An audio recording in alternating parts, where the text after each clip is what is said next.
Hello and welcome back to History Spills the Tea. I'm your host, your fabulous historian in the making, and with me is my friend Tash, who's here along for the ride. Now, I've been warned this episode is not about glamour. No, it's about the price. Today, we're pulling back the silk curtains on Yoshiwara, Tash. Not the performances or the beauty, but the economics. The contracts, the women, the debt, the reality behind the performance. We're talking about the business side of the floating world, how women were bought, sold, and bound within a system that looked elegant, but operated like a financial trap.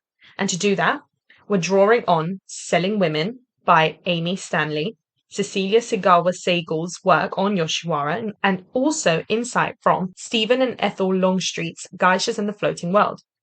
And the gossip ends. I enjoyed it while it lasted. Don't be insensitive. Sorry, go on. Most women in Yoshiwara didn't end up there by choice. Families, often crushed by debt or famine, sold their daughters to brothel owners. Amy Stanley explained that these contracts were formal, with children as young as 7 entering into service for terms as long as 10 years. That sounds more like enslavement than employment. And that's not far off. Stephen and Ethel Longstreet describe these women, in most cases, as slaves and prisoners.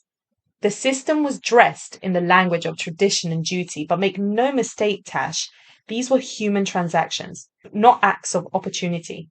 But some courtesans were famous, weren't they? Weren't they respected cultural figures? Some were, but even the most celebrated courtesans, like Oiran, were still product of a system designed to extract profit. Their refinement, their music, their elegance was rehearsed and monetized. So you're saying power was part of the illusion? Exactly. They were trained not just to entertain, but to perform a version of femininity that was profitable. Amy Stanley shows that their so-called freedom was limited by constant surveillance, competition, and financial dependence on the brothel. Was there any way out? Well, in theory, Tash, yes, there was a way out. A courtesan could buy out her contract or be ransomed by a patron. In reality, as Stanley outlines, the system was rigged. Every kimono, every meal, even the tip. The Longstreets write that if a woman ran away, she would be hunted down by the brothel men. Hunted down? Yes, the brothel keeper would organize a manhunt, Tash. If she was caught, she was dragged back, and the cost of catching her, including the bribes and tips, was added to her already crushing debt. Like a convict, her term extended with every attempt at escape. Wow. So the system wasn't just harsh, it was inescapable. Exactly. And for those who stayed, life was precarious.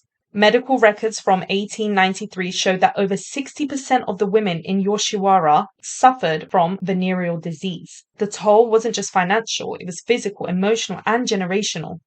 That is devastating because it wasn't just individuals, it was an entire structure designed to keep women in place. Segal reminds us that many women came to accept it as a cultural norm. But that doesn't change the fact that the Yoshiwara was a system of entrapment wrapped in silk. These women were essential to Edo's economy, yet had little control over their lives. This really shifts the lens from elegance to exploitation. And that's the point. Recognizing the cost behind beauty helps us to see these women not as fantasies, but as workers, human beings navigating a brutal economy with very few choices. Thank you so much for listening to History Spills the Tea. I've been your host, Andrea, and for more information and a wider historical context, please look at the Reflection and Historical Context piece.